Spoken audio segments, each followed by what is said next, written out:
Alors je me suis mis sur le flanc comme ça avec mon pote Étienne. Et je fais oh regarde le vide et tout, c'est trop bien. J'étais sur de la neige qui allait tomber en fait. Et là, Alan, dégage. Le nombre de startups qui fail comme ça, parce que t'as des mecs qui sortent d'école de commerce, ils ont pitché un truc intelligent à un moment donné. On m'a proposé de me prêter de l'argent et tout, j'ai toujours refusé. T'es hyper serein grâce à la méditation en soirée. J'ai essayé de méditer en soirée, mais j'ai pas trouvé ça insane en vrai. Ouais. Mais ce qui est incroyable, c'est de faire du méta avant d'aller en soirée. Ça, c'est absurde. Genre, t'as qu'une envie, c'est de donner de la valeur aux gens et t'attends rien en échange. C'est quoi du méta? C'est. Bah quel est ton avis sur la dépression, Alan? Waouh, alors il y a plusieurs trucs. Je pense qu'il y a le fait d'avoir une vraie dépression chronique, le fait d'être vraiment malade, et il y a ceux qui disent qu'ils sont en dépression juste pour faire genre. Ouais.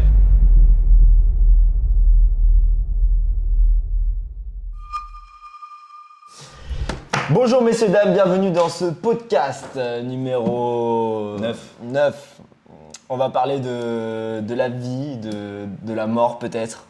Et si on parlait de la mort? Qui a peur de mourir? Moi j'ai pas peur de mourir. Moi ça m'énerve les gens qui disent ça. Ça me casse. En fait j'ai l'impression qu'il y a de l'ego quand ils disent ça, tu vois. Moi j'ai pas peur de mourir. Moi je suis Après, toi, t'as comme ça, affronté moi. la mort. Ah ouais? 2 fois. 2 fois, ouais. Quand même. Ah, et ça me rappelle. Faut le dire. Ah, ça me rappelle la fois où, ouais, tiens, ouais.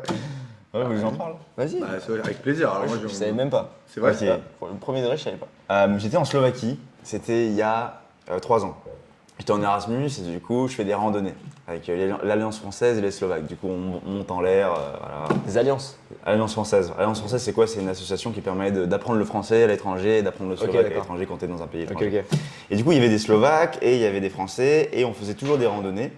Là on a fait une randonnée, on était à très très haut, on était à Dumbir, ça s'appelle, c'était une montagne à 2063 mètres. Et genre je monte, il y a du vent, il y a des bourrasques, il y a des... c'est vraiment c'est chaud, tu vois. Et ça, genre t'as vraiment peur, tu montes. Et genre j'arrive sur le côté de la montagne pour regarder le vide. Sur le flanc de la montagne. Sur le flanc de la montagne, tu vois. Sur le flanc de la montagne. Et je peux dire que les gens de la montagne, ils seraient moqués de moi. Hein. Alors je me suis mis sur le flanc comme ça avec mon pote Étienne. Et je fais oh regarde le vide et tout, c'est trop bien.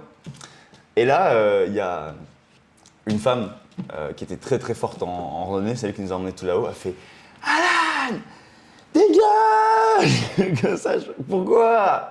Du coup je me pousse, je fais pourquoi, c'est quoi le problème? T'étais pas sur de la montagne, t'étais sur de la neige. J'étais sur de la neige qui allait tomber en fait, avec mon pote Étienne. Et du coup à tout moment on pouvait T'es à combien de mètres là? Là, c'est sûr que tu meurs. on Là, était à 2000 mètres, ouais. là c'est sûr que tu meurs. C'est sûr que j'allais mourir. Zéro doute. C'est sûr. Et après j'étais en mode genre remise en question circonstancielle, comme on dit, remise en question. Ah j'ai failli mourir, ah ouais la vie est belle quand même en vrai, c'est pas mal. Hein. Justement, ça a changé des trucs ou pas après cette expérience? Ouais, pas mal, ouais. Je me suis dit, putain, en vrai, je peux mourir assez facilement, en fait. La vie est courte, donc autant aborder des défis, quoi. Super transition. Ouais, vous avez déjà failli mourir, vous? Moi, jamais eu d'expérience proche de la mort. Quoi. Ah, mais c'est vrai. Pourquoi on se moque de moi? Je pense qu'on allait au ski. Ah, mais oui! Tracé.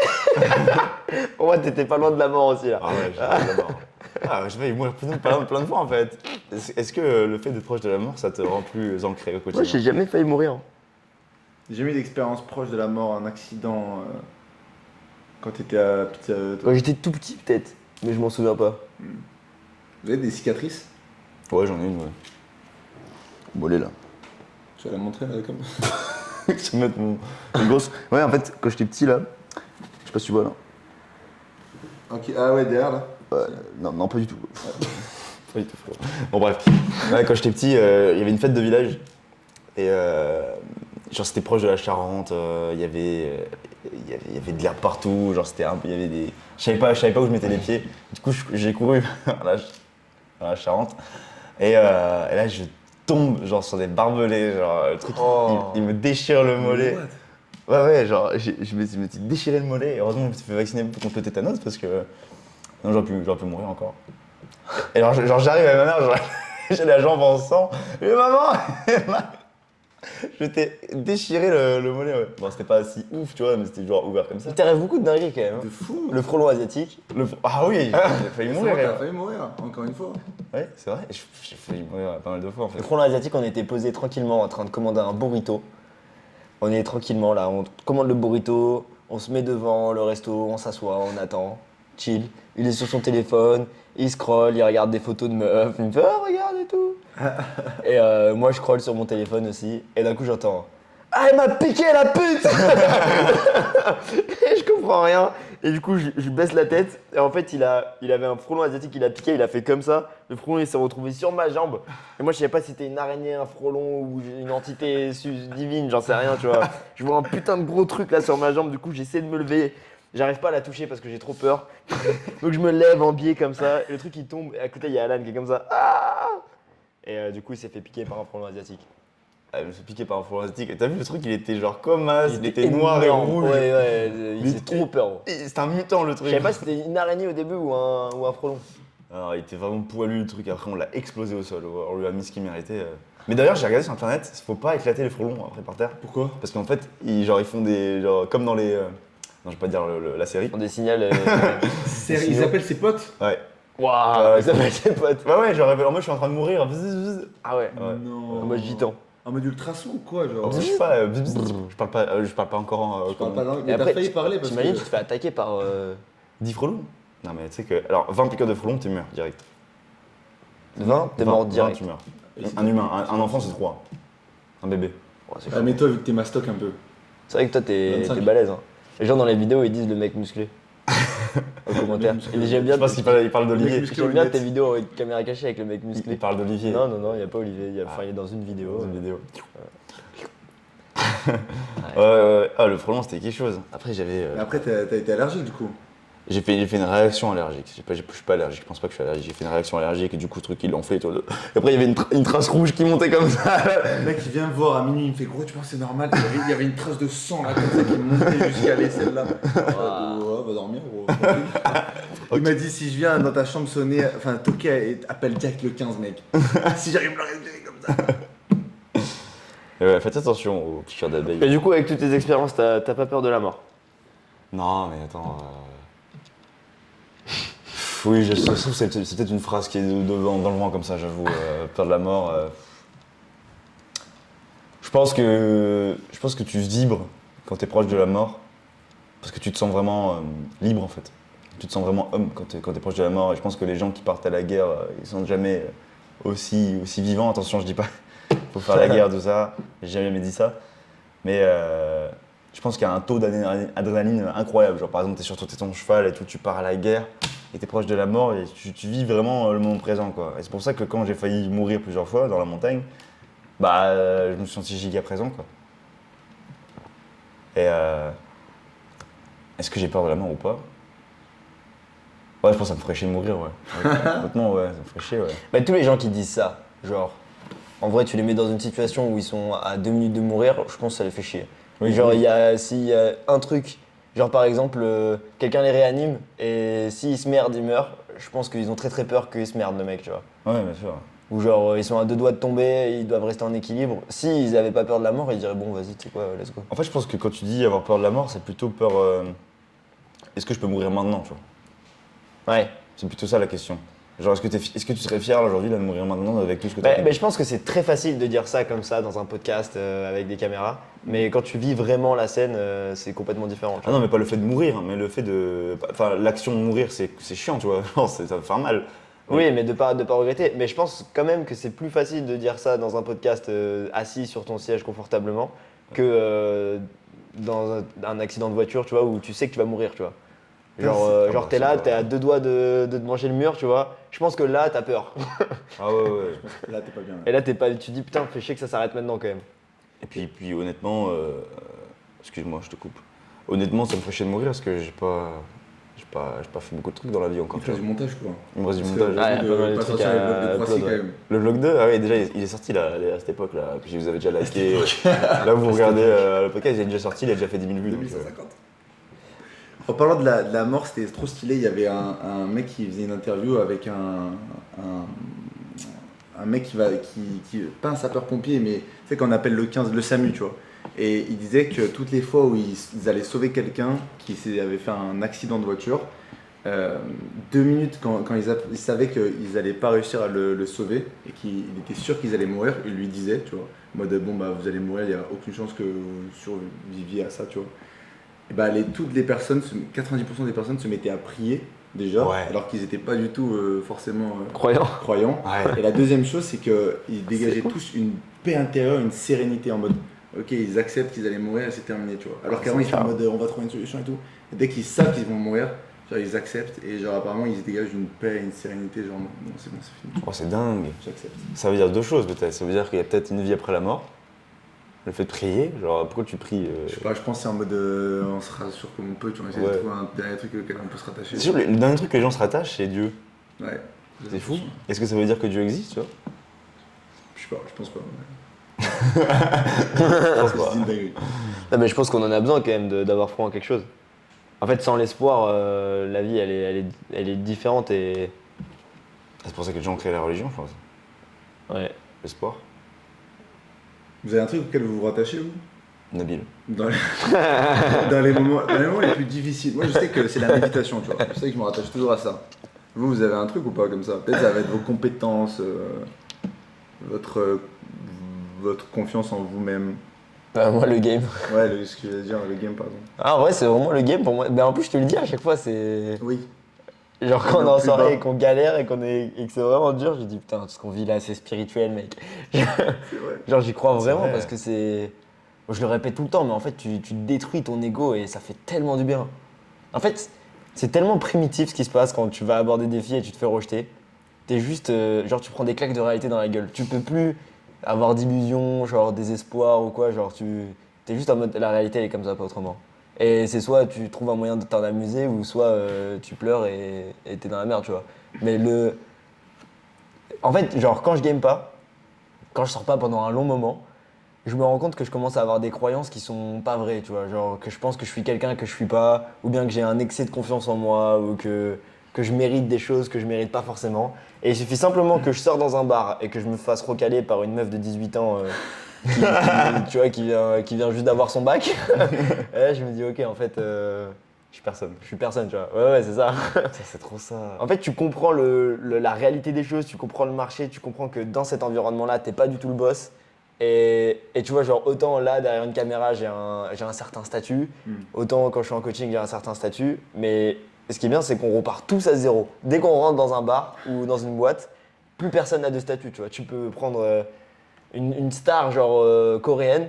Genre, le mec, c'est une giga star en Corée, il a 40 millions d'abonnés. Il arrive en France dans un bar, personne ne le connaît, frère. c'est personne, tu vois. Et du coup, il repart à zéro et se rend compte de la réalité. Et C'est moi, je trouve vraiment ça la beau. jungle. C'est vraiment la C'est jungle. la jungle. C'est la jungle et j'adore ça. C'est la préhistoire, quoi. En fait, ça me permet de gagner en confiance en moi à chaque fois. Parce que je me dis, je suis capable d'aller dans la jungle et d'obtenir du résultat ou juste de survivre, tu vois. Et le fait de faire ça, genre, je me dis, peu importe ce qui se passe, en fait, genre, j'ai rien à perdre. Peu importe ce qui se passe, je suis à l'aise avec la jungle, je suis à l'aise avec le chaos.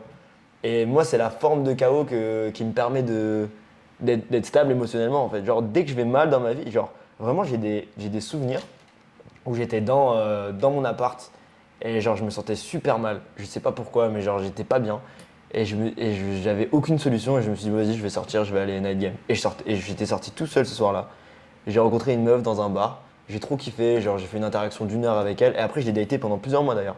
Mais et quand je suis rentré chez moi, je me sentais hyper bien, hyper serein, tu vois. Genre quand je suis rentré dans le bar, je suis allé avec Aliocho et j'étais en mode vas-y, salut, ça va. Et au fur et à mesure, je m'amusais et j'ai trop kiffé. Et quand je suis rentré, genre je m'étais dit putain, en fait c'est fou l'effet que ça peut me faire. Et c'est différent en fonction des gens, tu vois. Moi c'est ça, c'est ce qui me permet de me rendre libre et aussi le fait de genre la liberté que t'expériences quand tu sors, elle est énorme. Genre, tu sais que tu peux dire ce que tu veux, y a pas de conséquences. Enfin, genre tu peux vraiment t'amuser, tu peux être la personne que tu as envie d'être. Y a pas de, t'as pas de masque. Genre là par exemple, je suis contraint à des choses que je peux pas dire par rapport à l'algorithme YouTube ou par rapport à mon statut. Mais dès que tu sors dans une boîte, tu dis ce que tu veux à qui tu veux. Tu t'en fous complètement. À moins que tu fasses des choses vraiment abusées, mais Et ça, c'est ultra libérateur. Tu prends le personnage que tu veux. Je peux arriver, je peux être un chaude, je peux arriver, je peux être un connard, tu vois, genre, c'est pas grave. La meuf, je la reverrai pas. Donc ça, c'est cool. Je peux faire plein de jeux de rôle, quoi. Ouais. Ça me rappelle une fois où j'étais. Attends, j'ai pris l'intonation de ça. Ça me rappelle la fois où. Justement, au Cayocho, quand moi j'avais ramené une fille et que vous êtes parti au théâtre après. Ouais. Oui. En parlant de jeu de rôle, la meuf, je l'aborde avec le jeu de rôle le plus absurde au monde. Waouh. Je suis arrivé, je l'ai imité un énorme beauf. Un énorme beauf qui dit putain, aujourd'hui j'ai pas ma gonzesse avec moi, j'ai personne pour me faire une pipe ce soir. Et la meuf elle est en mode quoi? Et j'assume le truc à fond à 100%. Et puis après je suis revenu dans mon personnage normal. Et à la fin, quand je l'ai ramené, elle a dit mais je comprends pas, mais j'ai vraiment cru au début que c'était vrai quoi. Parce que j'étais à fond dans mon personnage. Et c'est fou, comme tu dis, en soirée tu peux jouer n'importe quoi. C'est un jeu vidéo le truc. Ouais. C'est un jeu vidéo et tu mets la disquette beauf, allez c'est C'est parti. fou, c'est libérateur. Tu sais qu'à chaque interaction, tu peux être une personne différente. Ouais. Et tu peux tester des trucs, tu peux. Et c'est comme ça que j'ai pu beaucoup m'améliorer sur ma personnalité. Ça a bien marché sur moi. C'est que j'avais un terrain d'entraînement où je sais qu'à chaque personne que j'allais parler, chaque inconnu que j'allais parler, c'est comme si tu retournais à zéro et tu pouvais recommencer la partie. Ah c'est fou. Hein. Donc ça demande une certaine résilience émotionnelle parce qu'à chaque fois, c'est. En fait, ce qui est relou, c'est que c'est tout le temps nouveau, donc tu sais pas à quoi t'attendre, il y a la peur de l'inconnu et tout. Mais quand tu arrives à maîtriser le chaos, bah, ça fait tellement du bien.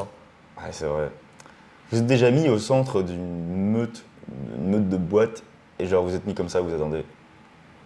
Comme ça, en mode putain, C'est quoi c'est une le. mode de boîte? Ah, c'est genre quand tout le monde Genre une danse. foule, une grosse foule. Genre quoi. vraiment genre, pur chaos, genre dans vous un dance floor au plein milieu. Genre. Ouais, vous êtes capable genre, de vous mettre au milieu, d'attendre comme ça. Genre pour assister au chaos de la boîte. Vous avez déjà fait ça? Je l'ai déjà fait et ça n'a pas eu l'effet que je pensais. Ça fait quel effet pour toi? Pas grand chose. Pas grand chose.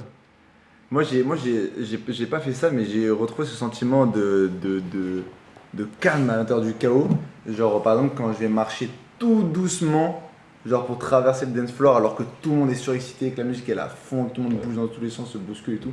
Et que moi, je marche à travers ça tout doucement. Genre. Je ressens ce truc en mode de paix intérieure, alors que le chaos est tout autour de moi et je kiffe la sensation. T'as une anecdote ou genre t'es hyper serein grâce à la méditation en soirée comparé aux autres? En soirée, pour moi, ce qui a toujours. J'ai essayé de méditer en soirée, mais j'ai pas trouvé ça insane en vrai. Ouais. Mais ce qui est incroyable, c'est de faire du méta avant d'aller en soirée. Ça, c'est absurde. Genre, t'as qu'une envie, c'est de donner de la valeur aux gens et t'attends rien en échange. C'est quoi du méta? C'est de l'amour inconditionnel. C'est générer de l'amour pour soi et pour les autres. Ah. Et en gros, ce que ça va faire, c'est que ça va te mettre dans un state où t'as qu'une envie, c'est donner, genre. Et t'as rien besoin d'attendre en retour. Genre, tu peux juste donner et kiffer et sans rien attendre en retour. Et en plus, ça te met dans un état où t'es vraiment présent avec la meuf dans l'expérience. Et du coup, t'es non réactif parce que tout ce que t'as envie, c'est de t'amuser, donner de la valeur. Et si ça marche, c'est super cool. Si ça marche pas, c'est super cool. Genre, t'es détaché à la mort, tu vois. Et ça te met dans un state pour moi où c'est parfait pour game, tu vois. C'était arrivé il y a pas longtemps où t'avais invité une fille ici et tu m'as dit t'étais que en méta avec elle. Ouais, genre j'avais fait un date où j'avais médité genre pendant une partie de la journée. Après on s'était vu, genre ça avait duré une heure ou deux. Et c'était une meuf que j'avais juste date une fois. Et 2 semaines après, je lui ai proposé de venir passer 2-3 jours à Bordeaux. C'est une meuf qui a jamais fréquenté de mec de sa vie. Elle a accepté, genre j'ai parlé avec sa mère et tout, sa mère a dit ok vas-y je te fais confiance, allez-y et tout. Et pour moi tout ça, c'est vraiment grâce à genre bien sûr les compétences de game, tu vois, mais aussi l'état émotionnel dans lequel j'étais. Pour moi il a tout joué, tu vois. Et c'est exactement ce que tu me disais quand tu dois reframe.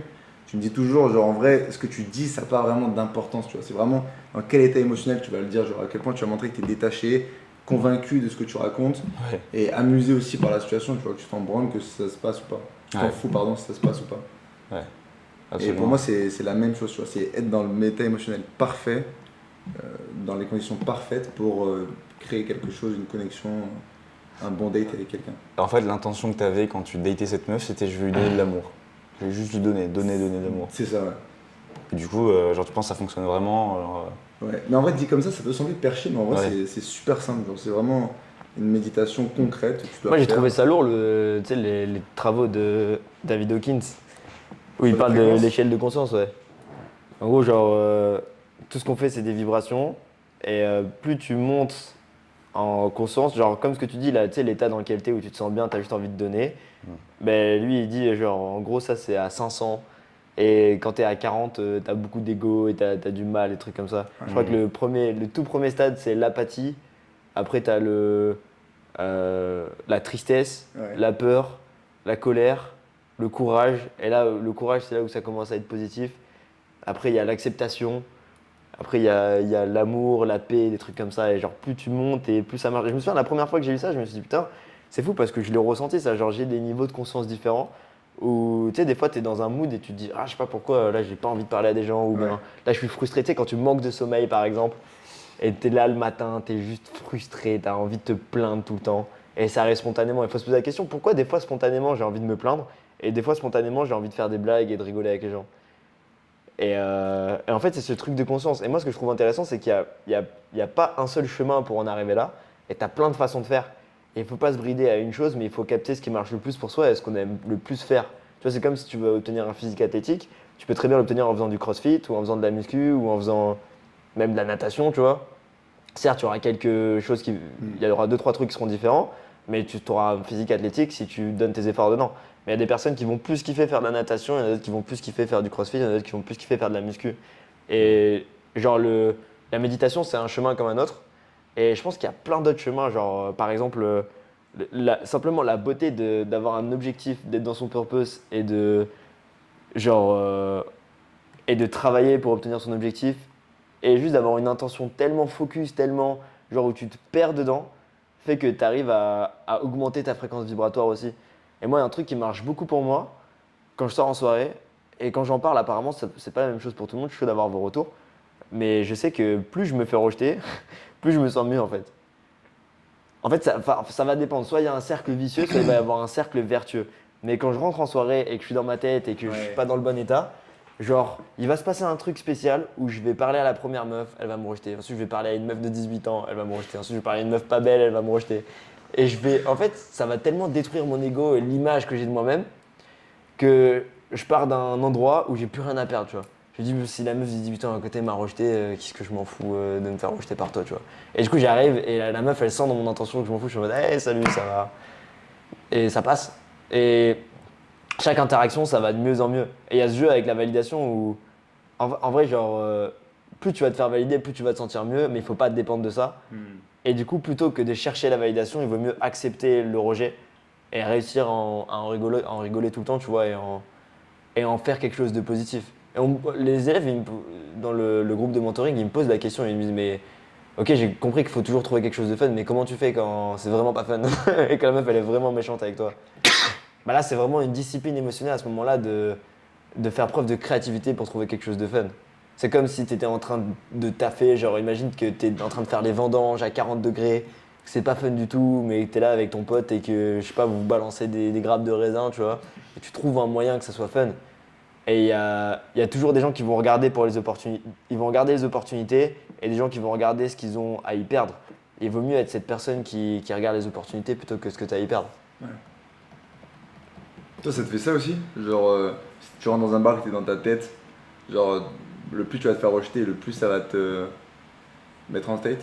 Non, je pense pas, non.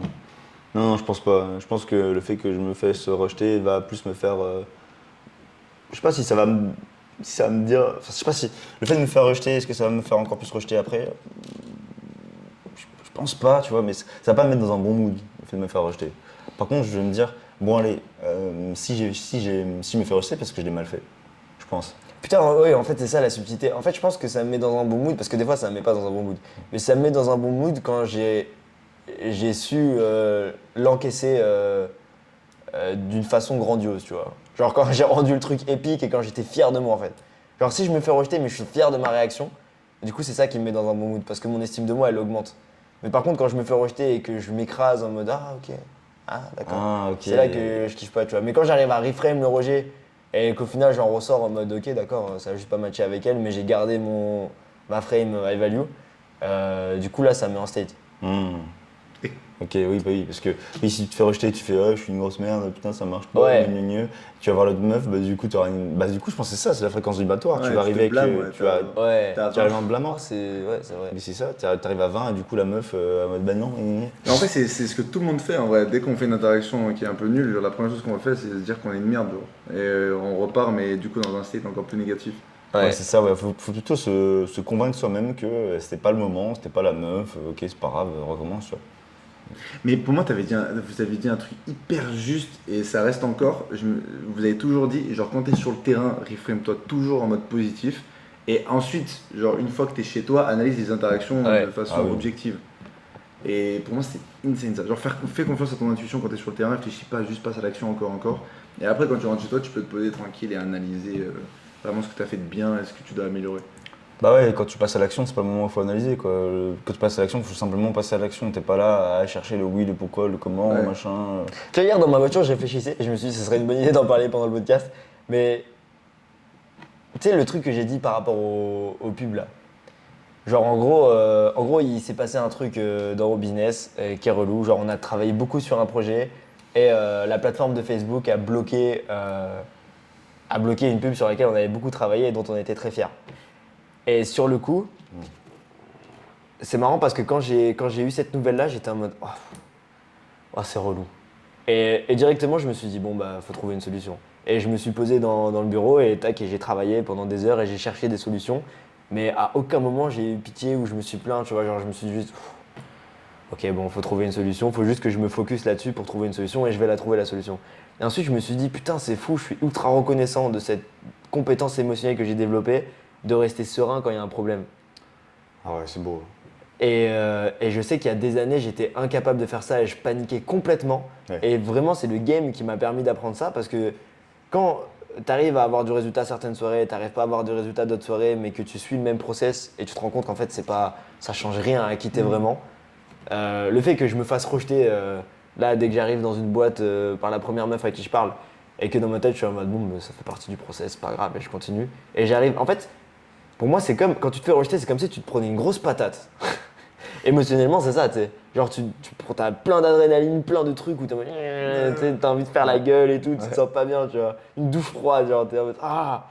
Et du coup, genre, la compétence de se prendre une patate et de se dire bon, ok, C'est qu'une ok, patate. c'est qu'une patate, c'est pas grave. Et de continuer et de rester calme surtout, c'est de l'or. Et je pense que en tout cas, genre, n'importe quel adolescent, je lui conseillerais de tout faire pour développer cette compétence. Ça devrait être la priorité numéro 1 de développer cette compétence. Parce que on est trop instable émotionnellement quand on est jeune et on ne nous encourage pas à développer cette stabilité émotionnelle. Le fait d'être résilient. D'être résilient et de ne pas paniquer. Ouais. Tout le monde essaie de nous faire paniquer tout le temps. Garder son calme. Non mais c'est abusé le conditionnement social. Même quand t'es en cours, tu sais, les profs disent hey, moi je l'ai mon bac, hein, et si tu continues comme ça, tu vas finir à la rue, je sais pas quoi. Ils nous cassent la tête pour rien. Alors que en vrai, dans ma tête, j'étais ultra serein. En mode, il est pourri ton bac. Ouais, je vais travailler une semaine, je vais jouer à LoL entre mes révisions, ça va très bien se passer. Et c'est ce qui s'est passé avec mention en plus. Mais C'est sûr, hein, les profs qui nous cassaient les plus les couilles, c'est ceux qui gueulaient, qui perdaient leur calme. Les profs qui étaient genre hyper non réactifs, qui est très calme. et on très les serein. kiffait ces profs-là. Ah ouais, c'est marrant. Ouais. Et on Vas-y, kiffait. vas-y Gaëtan, va au fond. Allez. Ton carnet aussi. Allez. Oh, j'avais un prof de maths, oh là, monsieur Perrault. Pour ceux qui étaient au lycée Bernard-Palissy.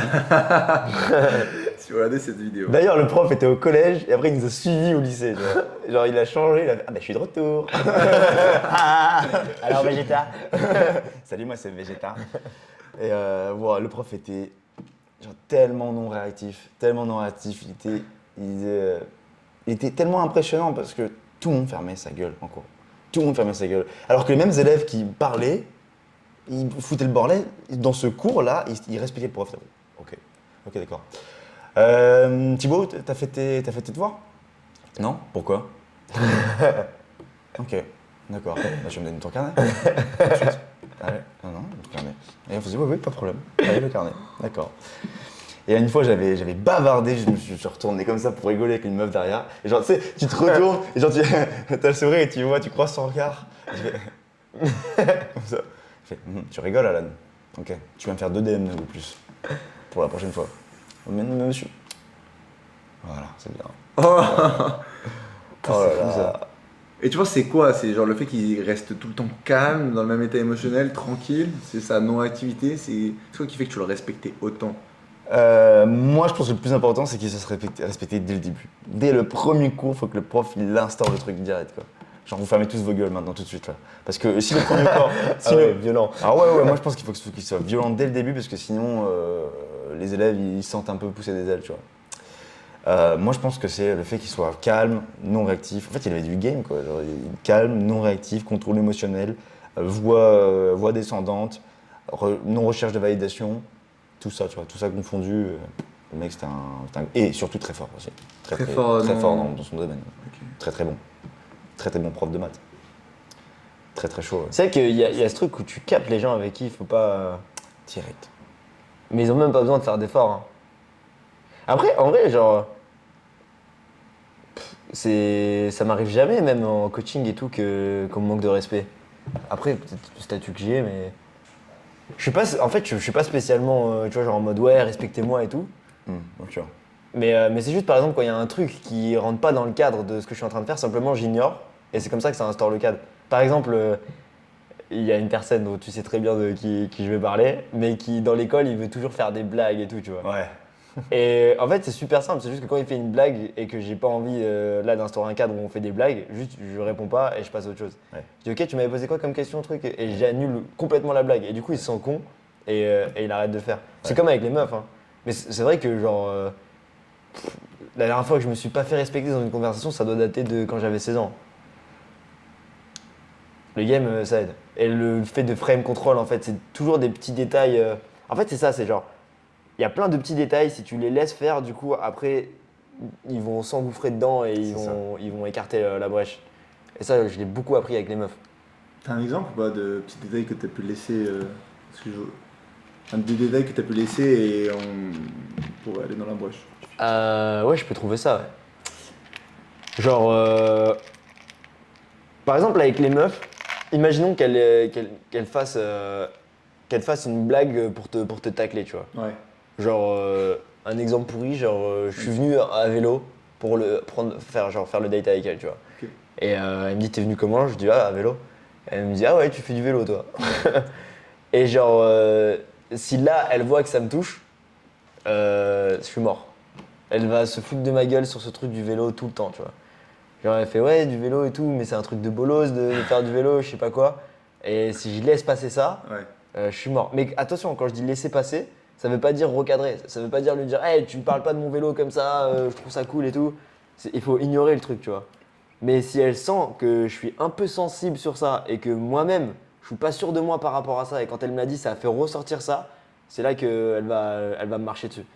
Et, et genre, ça peut être pareil, même quand je commençais les coachings, s'il y avait un truc sur lequel j'étais pas sûr, je sais qu'on allait me poser plein de questions là-dessus et on allait tester ma frame là-dessus tout le temps, tu vois.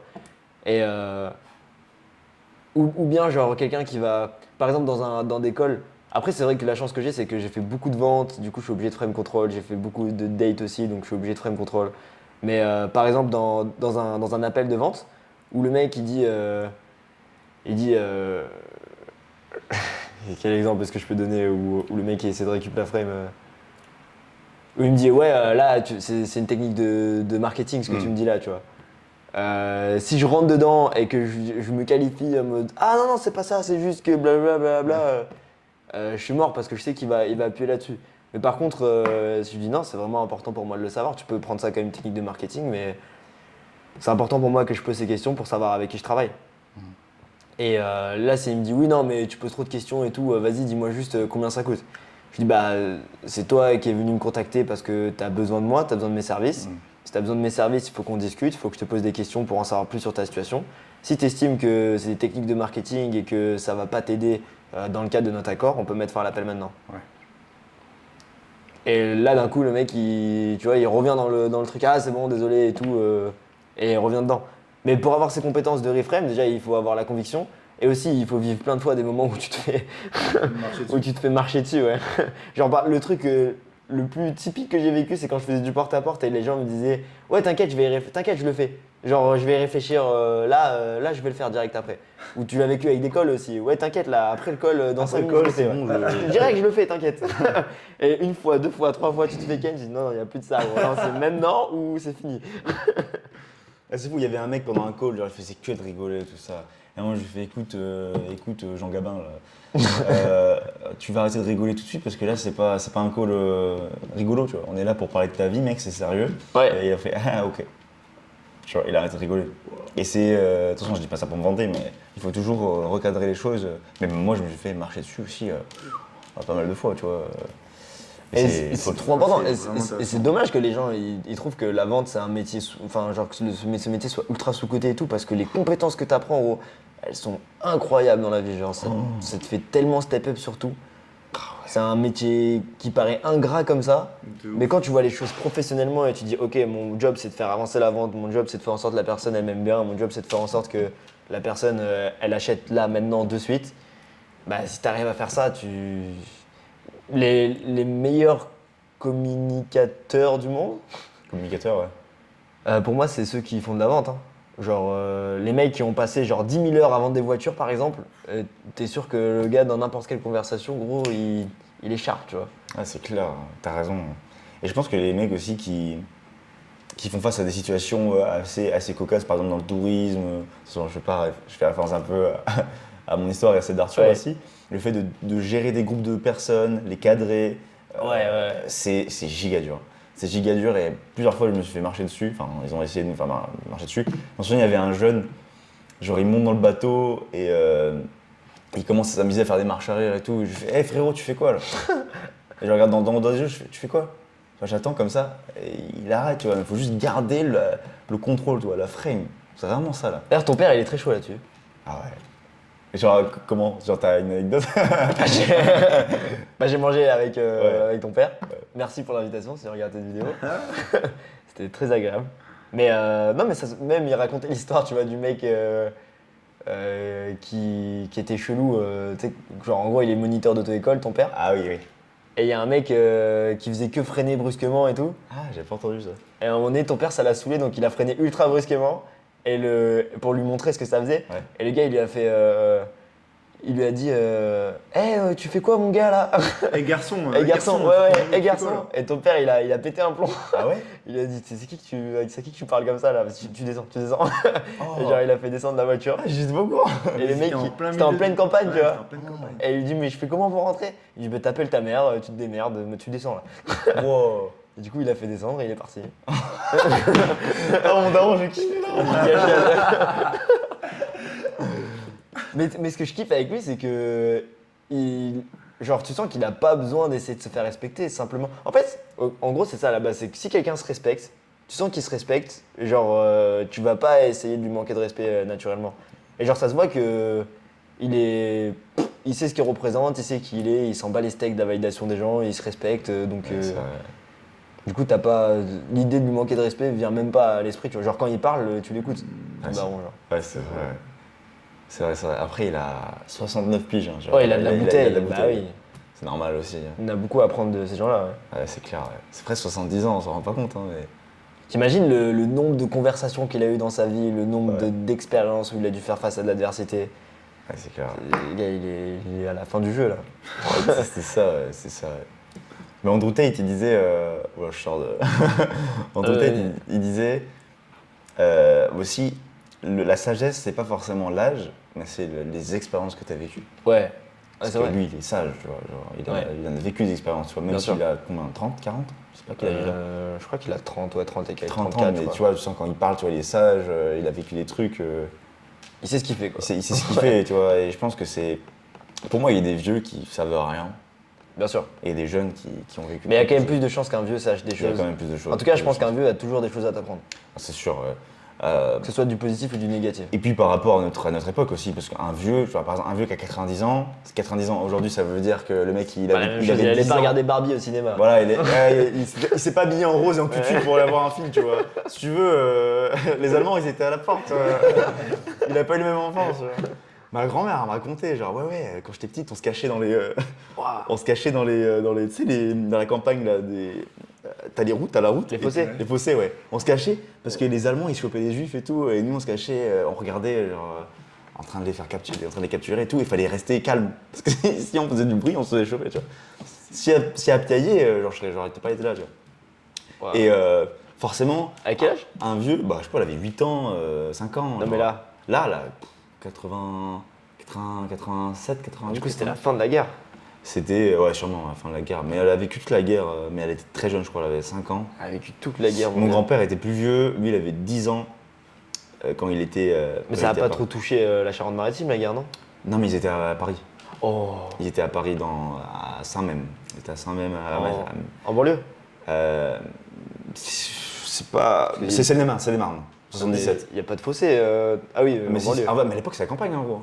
À l'époque, il n'y avait pas des immeubles du tout. Hein. Ah ouais? Genre, bah ouais, c'est la campagne à l'époque, Paris. Ça devait Genre, être stylé quand même. ça devait être beaucoup. C'était différent, tu vois, il y avait des charrettes et tout. Non, pas des charrettes, non, quand même pas. Mais ouais, mon grand-père, il m'a raconté des sales trucs. Une fois, il était dans sa maison, à Saint-Même, et là, il y a un putain de char qui rentre dans l'appart. Wow. Je te jure, frérot. Il rentre dans l'appart. Il rentre dans l'appart, gros. Il rentre dans Casse l'appart. le mur. Non, je crois que je me trompe d'histoire. Non, c'est pas ça. Un char.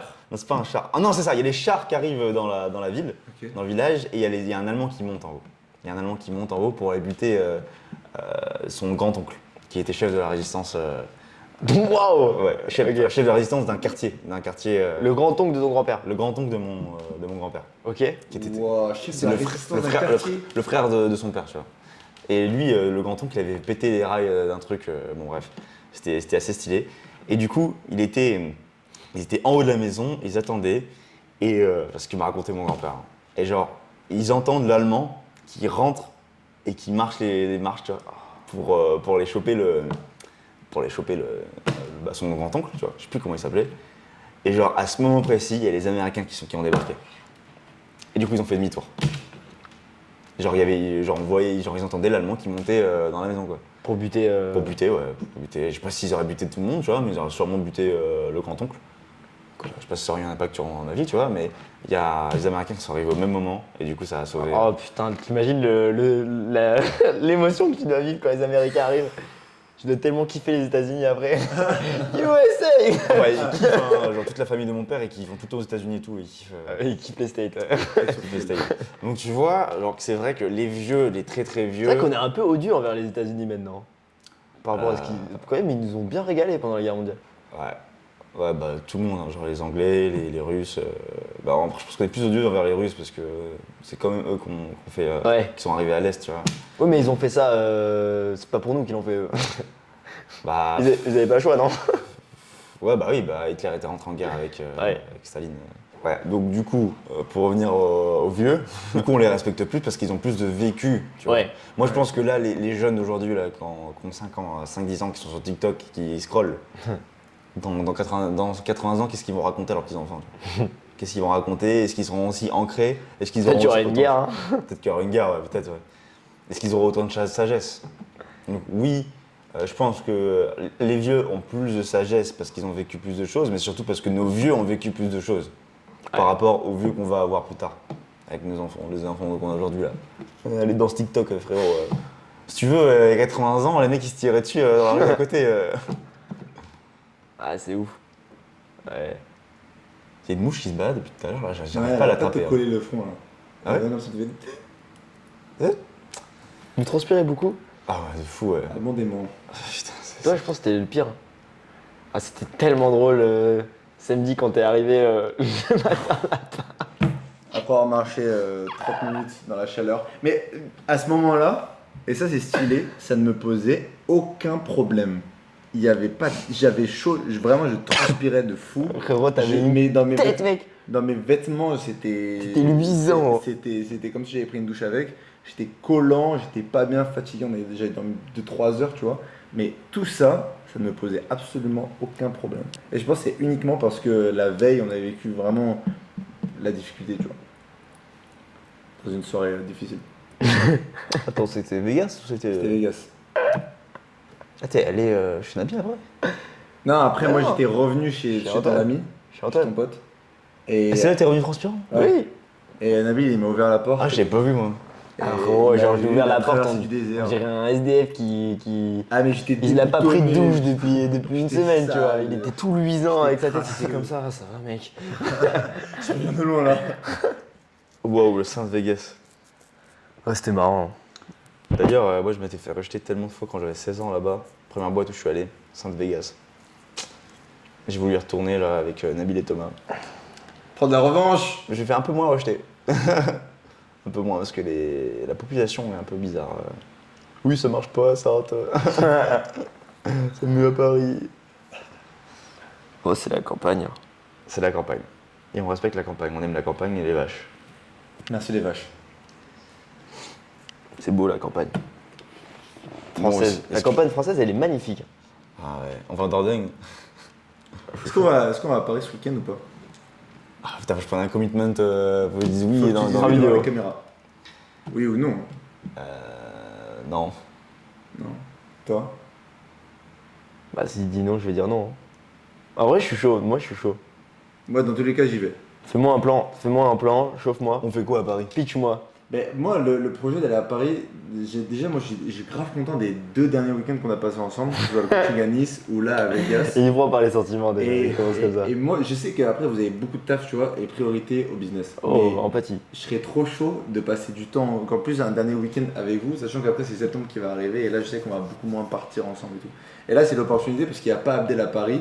Toi, tu as ton Mac en vrai. Moi, j'ai prévu de bosser là, pas mal de temps la journée et juste faire du content avec vous le soir et kiffer, tu vois. Encore faire du content? Mais ça peut être cool en vrai pour la chaîne, pour les gens qui attendent ça, tu vois. Ça peut être caché, les gens. Moi, c'est pas moi, c'est juste pour vous que je le fais. Encore du content.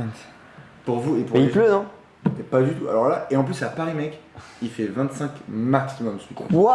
Ouais. C'est vrai? Alors que là, aujourd'hui, il fait 40. Donc je pourrais mieux dormir ça, se qu'ici. voit, ça se voit sur ta tête qu'il fait 40. Je pourrais mieux dormir qu'ici. Ouais, mais à Bordeaux, il pleut. Donc à Bordeaux, il fera 20. Pareil. Ah, parce que là, il fait une chaleur là. Hop, là, je sors de la conversation. The straight line, vas-y, remets-moi dedans. Bah, en vrai, je sais qu'est-ce que t'en penses. Bah, moi, j'aime bien Paris. Franchement, je me sens bien à chaque fois que j'y vais. Paris, c'est beau. Surtout qu'on aura l'appart beau. en vrai. Moi, c'est surtout ça. C'est surtout qu'on a l'appart On a tranquille, l'appart. tu vois. On a l'appart, c'est merci Abdel.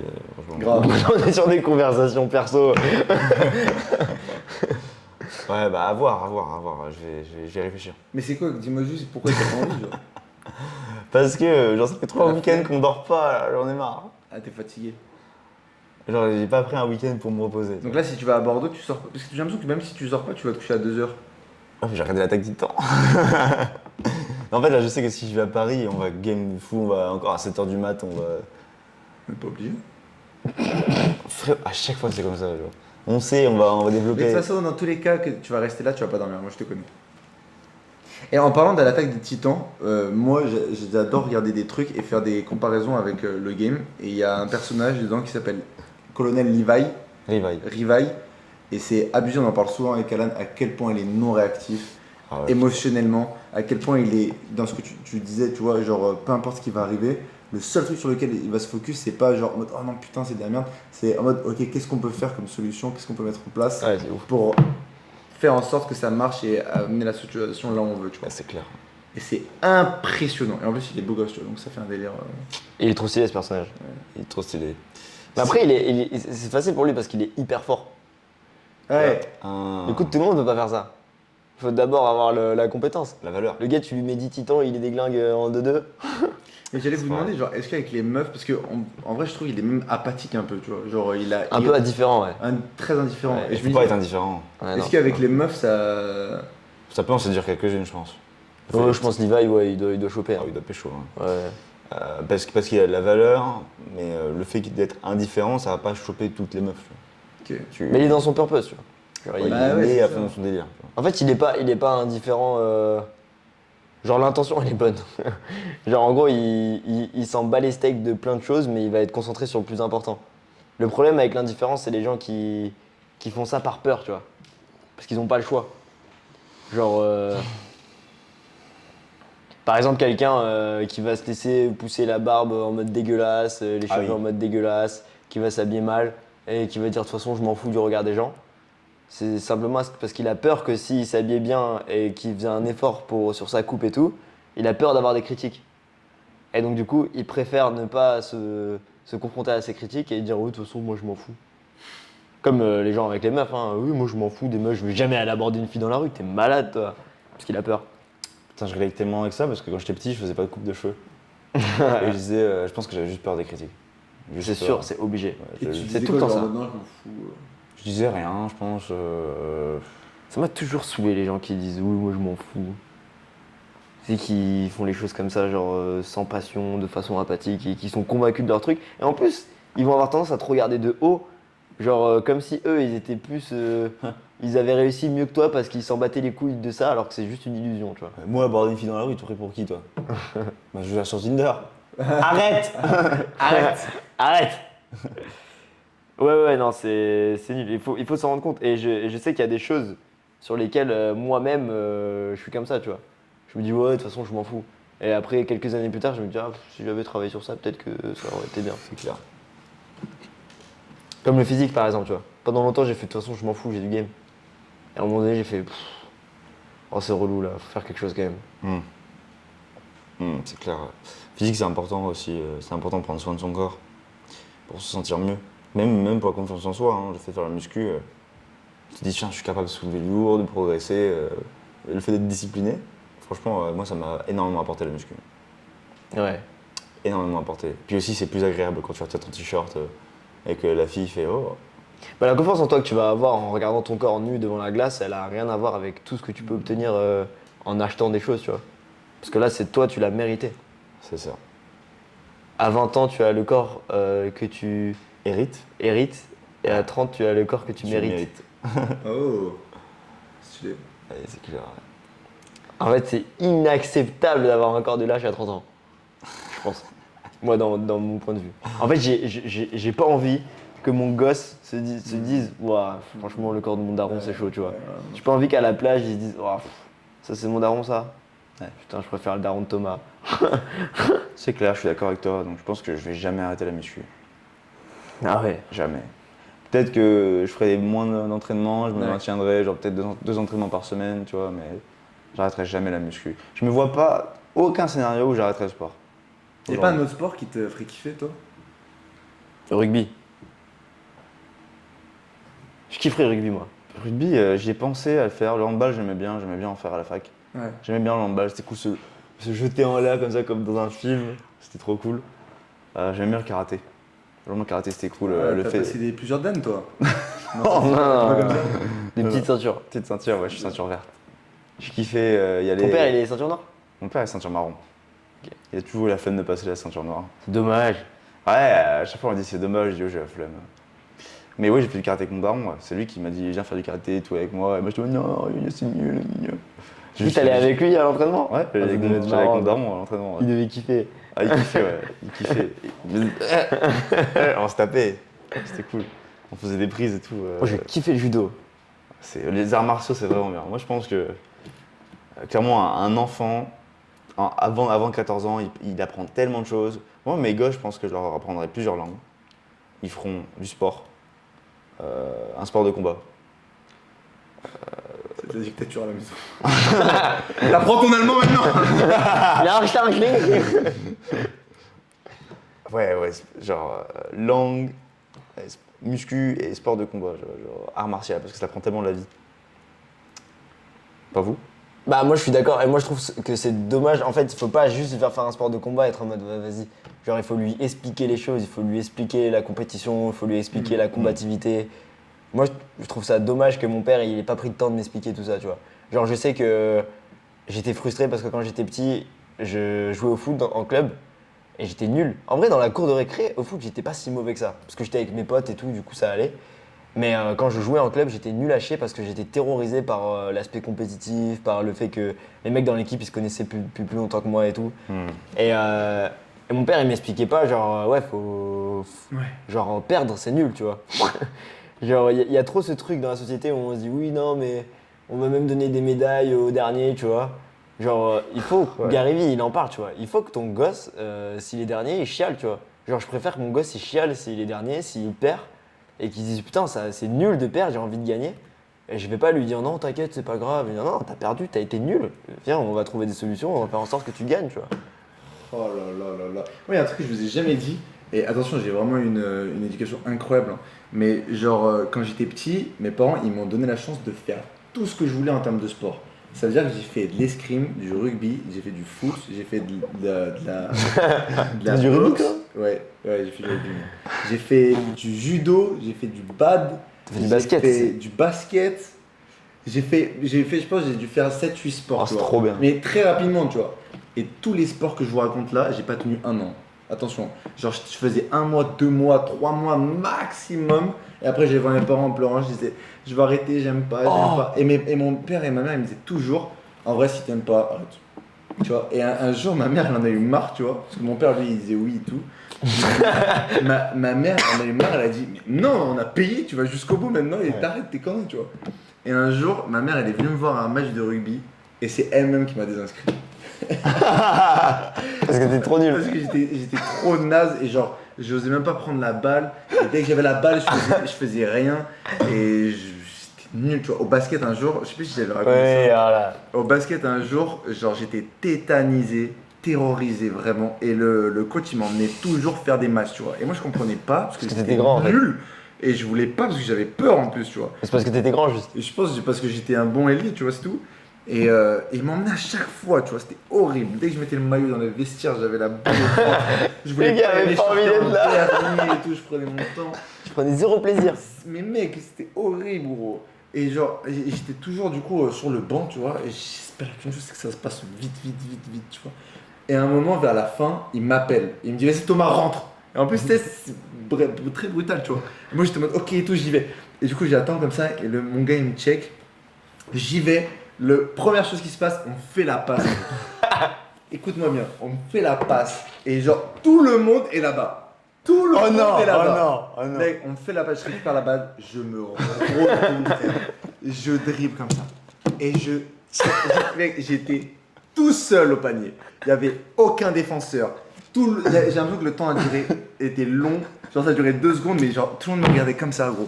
En mode, qu'est-ce qu'il fait? Il n'y avait pas de son dans la salle, gros. Et j'étais tout seul, dribbler, tac, tac. Et je tire comme ça. Et je le rate. Et là, le coach, il me fait, Thomas, tu sors! Mec, je suis parti, j'étais mal. Alors là, je me suis dit, mais plus jamais, gros. J'étais horrible. Et genre, c'était nul parce que genre, j'allais voir mes parents, je me plaignais, ils me disaient, mais c'est dur en vrai, je comprends, désolé et tout, essaie de t'améliorer, mais il faut que tu finisses l'année. Et j'allais voir le coach et il me criait dessus, il me donnait pas de solution, tu vois. Et juste, on m'a expliqué en mode, juste, fais-le bien et fais-le comme si ça prend peut-être du temps pour toi, t'as peur et tout, je comprends, juste fais-le, tu vois, entraîne-toi et ça va y arriver, tu vois. Et je pense que ça aurait été beaucoup mieux, mais juste j'étais dans un cercle nul où j'étais en mode, je sais pas pourquoi je le fais, puis je sais pas comment le faire et tout. J'étais vieux, j'avais 14, 13 ans, tu vois. ouais. Et là, aujourd'hui, t'es nul au basket? Aujourd'hui, je suis nul au basket, mais j'aurais pas de mal à vouloir gagner, tu vois, à me battre pour le faire jusqu'au bout, tu vois. Moi, je suis trop chaud qu'on fasse un basket un jour. Alors aujourd'hui, je suis nul au basket, mais ça n'a pas été. Ça n'a pas toujours été le cas, ah non? Oh putain, ouais, très drôle dans l'anecdote, très drôle. Attends, mais t'as couru vers le centre, vers le but. J'étais au centre et du coup je suis allé à gauche vers la tir à vers ton but à toi. Ouais, vers mon panier. Ah, c'est chaud. T'as pas mis pas mis. Mais c'est ça le pire, j'aurais aimé le mettre au moins, tu vois, au moins prouver que je sais genre mettre. Il est même pas mis, gros. Mais non, mais en vrai genre, je relate, hein, et je trouve ça horrible, genre à quel point ils sont mal guidés les gosses. Genre, c'est rare de tomber sur un bon coach qui explique bon les choses mentor, tu vraiment vois, bien, ouais. tu vois. Qui te dit vraiment, là, t'as perdu, t'as été nul, mais c'est pas grave, t'inquiète. De fou, juste Viens. ça, tu vois. Viens, on va trouver des solutions, entraîne-toi, ça va marcher. Et qui te récompense, en fait, il doit te récompenser sur le fait que tu t'entraînes et que t'es nul, tu t'entraînes, t'as du résultat. Et c'est ça le plus important. Même pas de gagner en vrai, c'est le fait que t'arrives à comprendre cette notion d'entraînement en résultat, tu vois. Et moi, je kiffe être nul. J'adore ça, genre, j'étais même en train de me dire, là, moi, le truc dans lequel je me donne à fond, c'est l'entrepreneuriat. Et je me dis, ça me ferait même pas chier de reprendre à zéro parce que quand t'es à zéro, en fait, t'as rien à perdre. Et genre, c'est marrant de voir les gens se plaindre en se disant, ouais, mais c'est facile pour toi, maintenant t'as l'audience, maintenant t'as la thune, t'as beaucoup plus d'effets de levier. Mais en fait, après, je veux pas me plaindre non plus. Et je pense que dans les deux cas, il y a des avantages et des inconvénients. Mais le truc, c'est que quand t'es plus loin dans le parcours, t'as plus à perdre que quand tu commences, tu vois. Et du coup, chaque décision que tu prends, t'as beaucoup plus de poids sur tes épaules. Alors que quand tu commences, genre, t'as rien à perdre. Et du coup, tu peux être vraiment dangereux. Et je kiffe cette position. Et genre, l'idée même de lancer un business comme ça, genre, là, maintenant, ça m'excite de fou, tu vois. Genre, de me dire, ok, là, je lance un business à zéro et tout. C'est pour ça aussi que je kiffe faire ça avec toi et avec Olivier, tu sais. Genre, cette position où t'as rien à perdre et tu peux y aller à fond, elle est incroyable. C'est vrai qu'il n'y a pas de coût à faire un business en ligne en soi. Peu importe le business, hein, peu importe ce que tu fais, t'as rien à y perdre. Bah, si tu fais un business physique quand même, il y a des Non, mais investissements. oui, non, mais t'es pas obligé de faire un business où t'as investi des milliers et des cents. Genre, si tu Pour moi, veux, c'est pas des vrais entrepreneurs, ça. Les gens qui arrivent, qui pitchent un truc. T'as entrepris quoi? T'as pitché des mecs riches pour qu'ils te filent de l'argent pour qu'ils défiscalisent? Des business angels. Les mecs, ils te filent 2 millions, la boîte, elle fait rien, genre, il se passe rien. T'as juste des beaux bureaux, start-up, il se passe rien. Le nombre de start-up qui fail comme ça, parce que t'as des mecs qui sortent d'école de commerce, ils ont pitché un truc intelligent à un moment donné. Moi, ça me. J'ai vraiment. On m'a proposé de me prêter de l'argent et tout, j'ai toujours refusé. Ah ouais? Tout le temps. On t'a Tout le temps. proposé de prêter de On l'argent? m'a proposé de me prêter de l'argent, j'ai toujours refusé. Pourquoi? Parce que j'ai pas envie de dépendre de quelqu'un, j'ai pas envie de me dire que je l'ai fait grâce à lui. Et je me dis, j'ai plus de chances de me casser la gueule si j'ai plus d'argent maintenant alors que je le mérite pas, plutôt que si je vais la chercher cet argent. Ok. Mais il y a forcément un moment dans ton business où tu auras besoin Non. Ah oui Non. D'investir une grosse somme que tu n'auras pas actuellement. Avec mon actuellement. business model, j'en ai pas besoin. C'est vrai qu'il y a des business models où tu en as besoin. Mais si tu n'arrives pas à le faire tout seul, c'est dangereux. En fait, c'est comme les gens qui gagnent au loto, après ils perdent toute la thune qu'ils ont. C'est parce que tu leur donnes quelque chose qui n'est pas en accord avec leur identité actuelle. Trop facilement, les gens, trop facilement. Et il faut la travailler, ton identité. Il faut que tu ailles farmer, il faut que tu ailles galérer, il faut que tu apprennes des leçons. Et je préfère faire de la merde avec 10 000 euros que faire de la merde avec 10 millions, tu vois. 10 000 euros, c'est pas grave, tu peux te les refaire. Les enfants qui n'ont pas la valeur de l'argent, ils vont tout dépenser rapidement dans des vêtements de luxe qui sont pas très beaux, tu vois, pour faire l'intéressant au lycée. Mais si tu gagnes 10 euros par marché, et Par exemple. Par exemple, juste au hasard. et que ton frère en gagnait 5, t'as la valeur de l'argent, tu vois. Ah ouais. Et du coup, tu vas pas le dépenser bêtement. Ah bien sûr. Mais moi c'était pareil, je pouvais pas travailler mais je me souviens que je obtenais de l'argent genre à mon anniversaire à Noël, j'avais genre 100 balles, 100 Trop balles. important. Et je cumulais comme ça, je mettais tout dans une enveloppe et je me disais ok, là normalement prochain anniversaire je m'achète une PS2 tu vois. J'allais voir mon frère, on se disait ok on fait quoi? On met en commun et tout. De fou. Et dès que j'ai pu, je suis allé travailler au marché direct. Ouais c'était. Et ça m'a jamais vraiment dérangé, genre directement je voulais. Ouais quand je voulais de la thune, j'ai jamais demandé à mes parents. Toujours je me suis mis à travailler direct. Bien joué. T'as demandé de l'argent à tes parents, toi? Ouais, j'avais de l'argent de poche moi au début, puis après j'ai arrêté. Genre. Après, je volais. Après je voulais. Non, après on en avait parlé dans les podcasts. Ouais, c'est quand j'ai vrai, commencé ouais. à. Ça, j'ai Le pas- moment là Ça où j'ai c'était voulu. smart hein. Le moment où j'ai voulu vendre ça là, c'est à ce moment-là qu'ils ont arrêté, tu vois. Même un peu avant. Mais ça c'était hyper smart. C'était marrant. Ouais. Une bonne expérience. C'est fou quand même, genre. J'avais fait du porte-à-porte, moi aussi. Eh ouais, mec. Putain, c'est Avant c'était incroyable. facile, j'arrivais avec le produit direct quoi. Et surtout quand t'es enfant et tout, t'as un leverage de fou. Ouais, tiens, 2 Moi, mon gosse, je vais lui faire des cookies, je vais lui dire va faire le tour du quartier, qui vend tous les cookies. Parce mec. que si c'est toi qui le vends, c'est chelou. Ça marcherait jamais si c'est moi qui le vends. Enfin, Bonjour. si, en vrai, si. Tu sais que je si, serais chaud. t'arrives avec une toque et tout. Ou bien même pour encore plus que ça marche, genre je me mettrais derrière mon gosse, Ah ouais. genre Allez, vas-y, vends. en costard, et j'envoie mon gosse, tu vois, et moi je suis 10 mètres derrière et je leur dirais merci, tu vois, genre ça leur mettrait encore plus la pression, tu vois. Ah ouais. Mais je kifferais faire ça, que mon gosse il kiffe l'entrepreneuriat et on partage ça ensemble, tu vois. Ça serait trop stylé que mon gosse il monte un business et que je l'aide, je le mentor. Ah, ça serait fou. Ah, tu pourras large, hein. Parce que t'aides déjà beaucoup de gens à monter leur business, donc Ouais, après il faut que mon enfant kiffe ça, tu vois. c'est sûr. Ça se trouve, il va faire agriculteur et Ouais. traire des vaches, tu vois. C'est un délire l'entrepreneuriat quand même, faut vouloir. Mais je pense que si tu récompenses ça et que tu rends ça stylé. D'ailleurs, ça c'est un truc. J'avais un débat avec Emric il y a pas longtemps et on était juste vraiment pas d'accord. Et je lui disais que moi c'est hyper important pour moi que mes enfants ils me considèrent comme un héros. Et pour moi, c'est le rôle d'un père que ton gosse il te considère comme un héros et comme un modèle. Et de maintenir ça. Et lui il me disait ouais mais tu vas voir qu'à l'adolescence ça va pas se passer comme ça. Et moi je lui dis pour moi c'est la responsabilité des parents. Genre quand j'étais adolescent il y a des mecs que je considérais comme des héros et que genre, j'étais en mode waouh putain j'ai envie de leur ressembler. Même mon père en soi il y a aucun moment où je me suis dit à mon père bah il y a certains aspects de sa personnalité où je me suis dit ok je peux faire mieux quand même. Mais globalement j'ai toujours été fier de mon père. Pareil. Et même quand j'étais adolescent. Et je pense que c'est vraiment quelque chose de hyper important pour la stabilité émotionnelle de ton enfant, qu'il ait quelqu'un qui peut regarder en mode waouh putain j'ai envie d'être comme lui, genre juste sa façon de se comporter, son honneur, sa façon de tenir ses paroles, sa façon d'être avec tout le monde, tu vois. Parce que si t'as pas ça, tu pars en vrille en fait, si t'as pas de modèle. Ou bien, en fait, tu vas forcément trouver un modèle, mais ça va pas être le bon. Donc autant lui façonner un bon modèle et faire en sorte de garder ça, que ce soit un mec ou une meuf. Hein.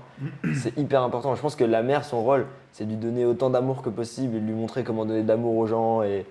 Parce que l'amour que va donner une mère à un enfant, elle sera jamais égale que l'amour d'un père, ou du moins ce sera différent.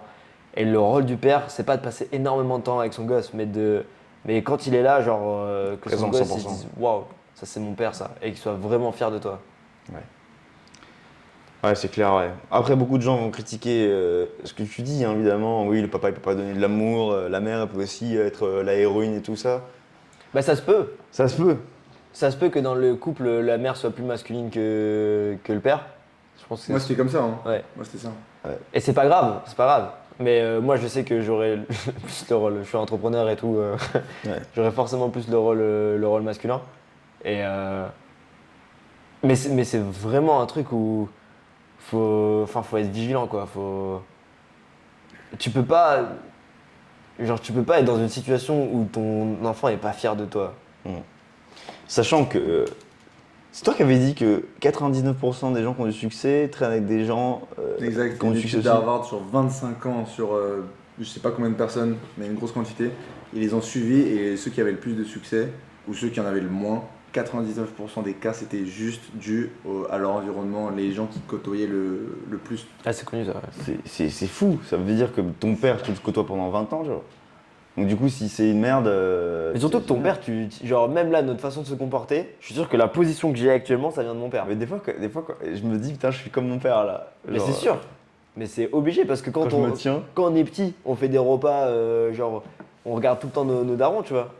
On les regarde, on les observe, on se dit, ah ok, il faut réagir comme ça dans cette situation. Exact. Ah putain, là, il y a quelqu'un qui lui crie dessus, comment est-ce qu'il va réagir? Ah là, la caissière, elle lui a dit, il avait pas la thune dans la carte, comment est-ce qu'il va réagir? Exact. Et on limite et on fait comme lui. Mon père et mon frère.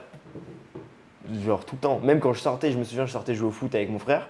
Je regardais comment mon frère réagissait quand il y avait des grands qui venaient nous faire chier ou quoi, tu vois, genre j'observais beaucoup et c'est comme ça que j'ai appris. Et du coup, faut être conscient de ça et ça se joue sur des petits détails. Tu vois, les gens qui vont réagir en disant oui, mais tu vas voir à l'adolescence, il sera pas comme ça ton gosse. Ça veut simplement dire qu'ils avaient juste trop la flemme de se mettre au taf parce que ça se joue sur des petits détails comme être in shape, tu vois, juste continuer à faire de la muscu, pas se laisser aller, tu vois. Genre si t'as un corps qui dégouline quand t'as 35 ans, tu vois.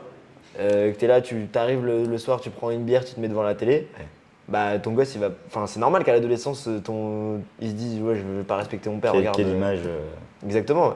Mais s'il te voit charbonner, genre faire de la thune, que tous les gens à qui tu parles ils te respectent, que tu arrives après même contrôler les interactions, que tu te fais respecter par lui, que tous ses potes ils disent putain, ton père il est trop stylé, j'aurais kiffé avoir un père comme ça. Quand tu arrives le chercher à l'école, genre tout le monde se dit putain, ça c'est ton père, waouh, Il est cool, ton père. Il est cool ton père, ouais.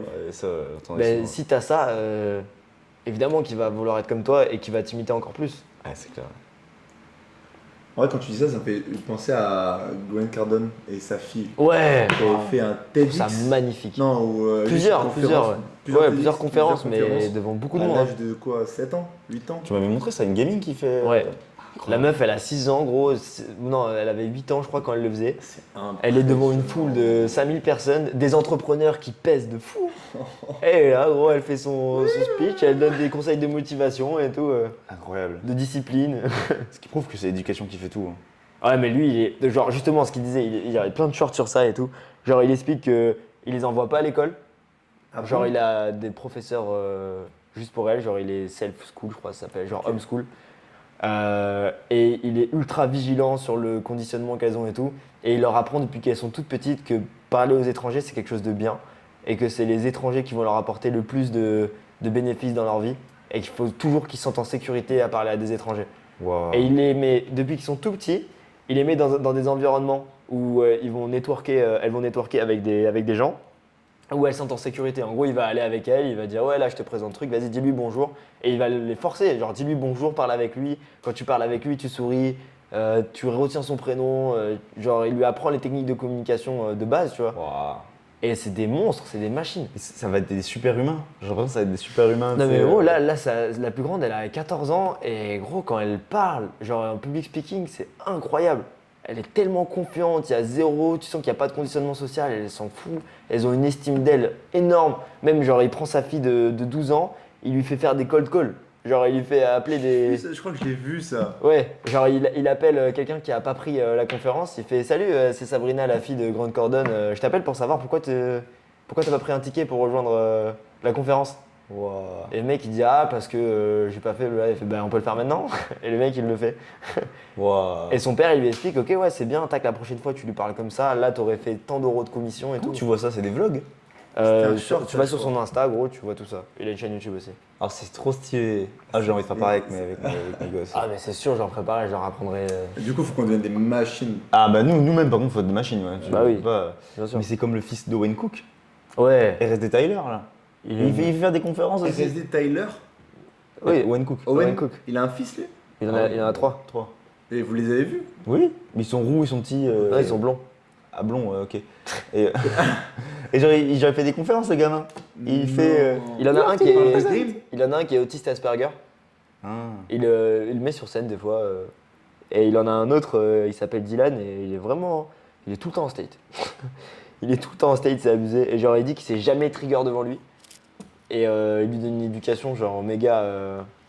Par exemple des fois il lui dit vas-y tu vas parler sur scène.